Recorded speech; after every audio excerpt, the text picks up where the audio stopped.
Здравейте и добре дошли в канала ми. Днес ще ви покажа моята идея за летен свеж грим. Започваме, като основа нанасяме ето този крем от микса, който е хидратиращ и свива порите. След като нанесохме основата за грим, преминаваме към фондютена. Аз ще смеся тези два. Единият от Max Factor, другия от Bourjois, тъй като в момента имам тен на кожата. Единият е по-тъмен, другия е по-светъл.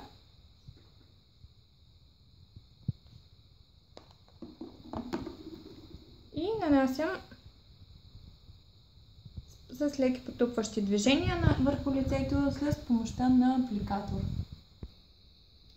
Продължаваме с коректора. За зоната под очите използвам този от Max Factor.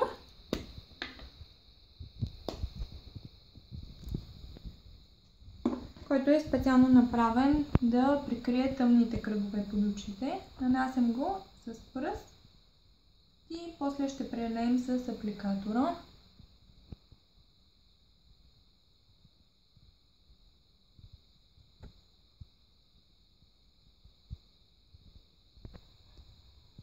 Нанасям от него малко на върха на мъслето и по брадичката. Нанасям малко от коректора и върху челото.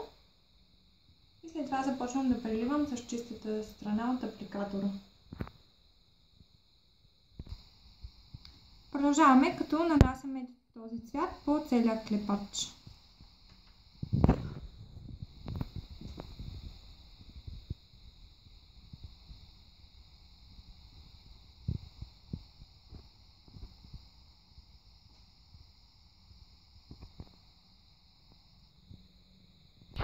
Продължаваме, като в сгъвката на окото нанасяме от този лек керамиден цвят.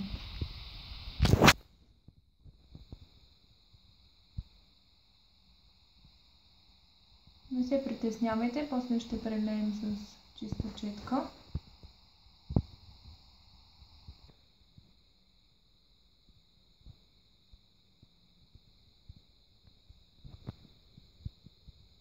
Продължаваме, като с чиста четка взимаме от основния цвят, който нанесохме върху целия клепач и преливаме.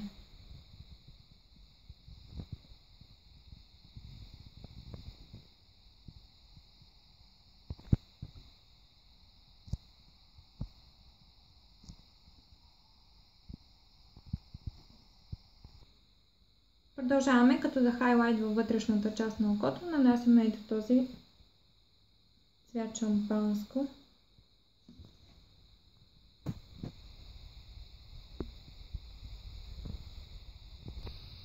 От керамидения цвят ще нанесем малко и от долната страна на окото.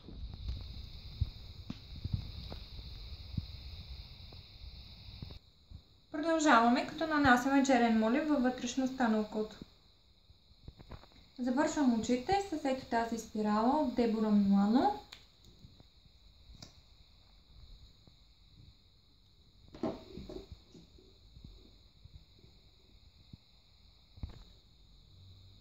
Сега ще попълням веждите си, тъй като моите вежди са плътни и не се нуждаят от много голямо подчертаване. Само леко ги запълвам с молив. Молива, който използваме на Класик в номер 403.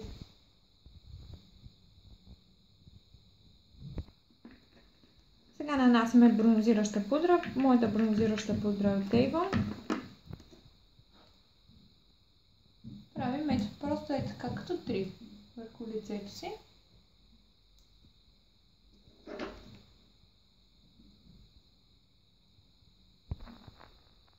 За да използваме ето този цвят. Леко праскове. Внимаваме, защото цветът е доста силен.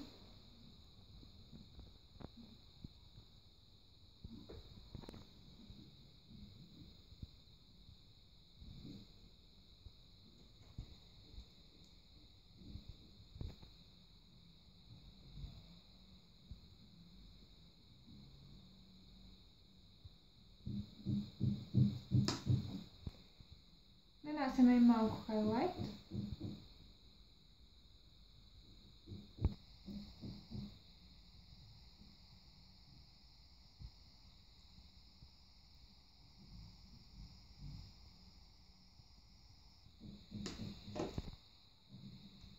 Продължавам като нанасям този глас от Римел.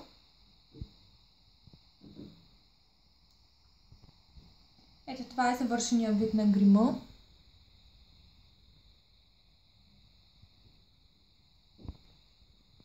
Благодаря ви, че ме гледахте. Ако това видео е било интересно за вас, можете да го харесате, да се абонирате за канала ми и да го споделите с приятели. А с вас ще се видим в следващото видео.